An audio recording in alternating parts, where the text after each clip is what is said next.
Hi everyone, Jared Bechtold with Thrive Lawn Solutions here. It's April 28th, we're getting a warm week. It is time to turn on sprinkler systems. Wanted to shoot a quick video. We've had a lot of customer questions about sprinklers, timing, how long they should be watering, their types of heads, a lot of these different things. So we're trying to get some information out there for you. I have a lot of experience in irrigation. I've done it for years and years. I've seen lots of problems as well as good products out there, and I just kind of want to share some of the basic irrigation things that you should know if you're firing up your sprinkler system this weekend or this week. First of all, I got some notes over here, so I'm going to keep kind of flipping back and forth so I don't forget to cover something. But we got a couple different kinds of heads here. And I want to talk about watering time specifically with these. This first head, many people have something like this in their yard. This is just a standard pop-up head. It pops up from the riser here, and it'll just water kind of a fan pattern sprayed out, quarter, half, 360.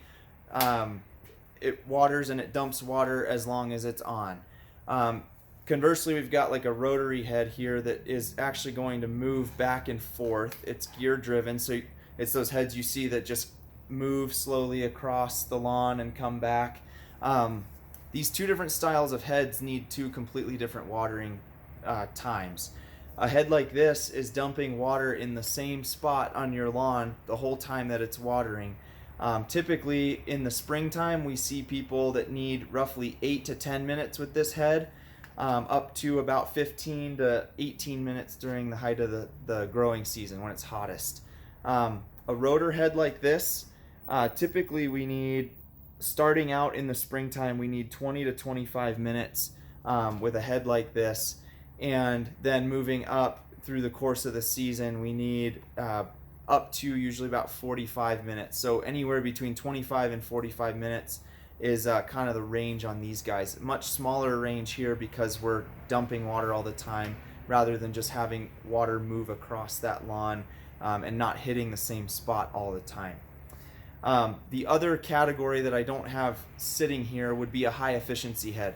And typically you see a high efficiency nozzle in a head like this. So if you have high efficiency heads, those are a completely different ball game. High efficiency heads are usually using about about 2/3 less water in the same amount of watering time as a standard head like this.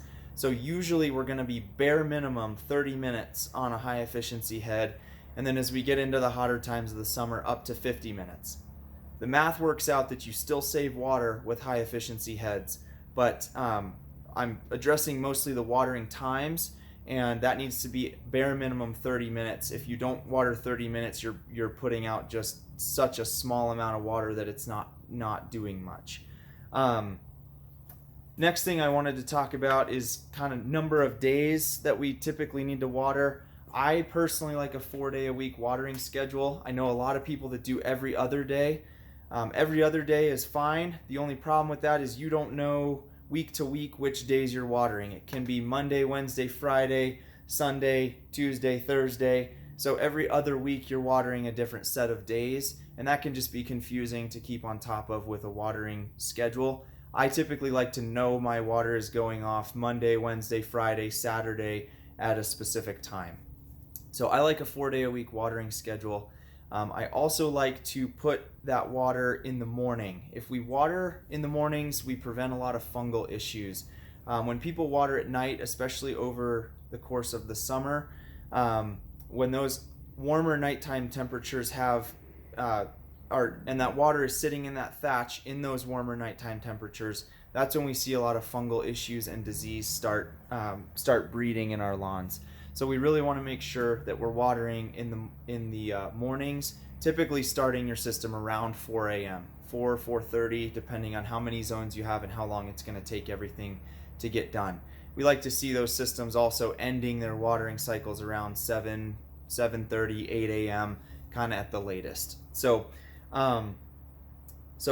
yeah, number of days, 4 days a week. We like to see roughly about 8 to 10 minutes in the spring, up to about 15 to 18 minutes in the summer, 30 minutes, or about 25 minutes starting in the spring, up to about 45 minutes in the summer if you need to go that high.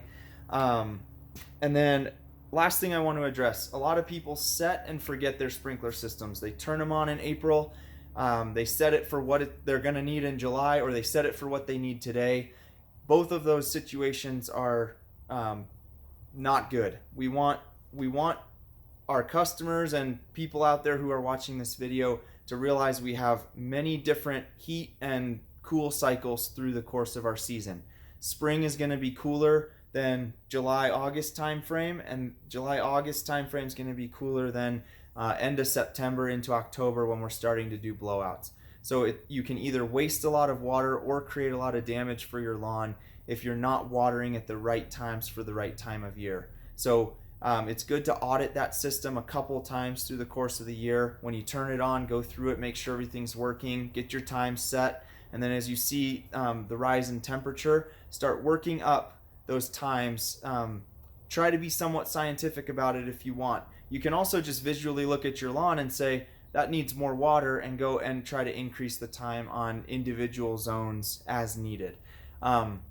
It's also a good idea to make some notes about what you did if for the next years to know kind of, okay, this my lawn liked about this amount of water. Scientifically, if we've got this head watering for 10 minutes and we increase it to 15 minutes, we've increased that watering time by a third, or 33%. So keeping it fairly scientific can also help you know if you're using a lot more water or less water, and by how much, rather than just always going out and bumping up 5 minutes or 2 minutes or whatever your arbitrary number is. So keeping a little bit of a log, and then knowing, kind of doing some quick calculations to say, I think I need to increase my water by 25%, and then doing that and seeing how the lawn reacts. So these are just some quick tips as you get your water on to think about. And if you got any questions, please don't hesitate to call us, shoot us an email, whatever. We're happy to answer more questions. Thanks.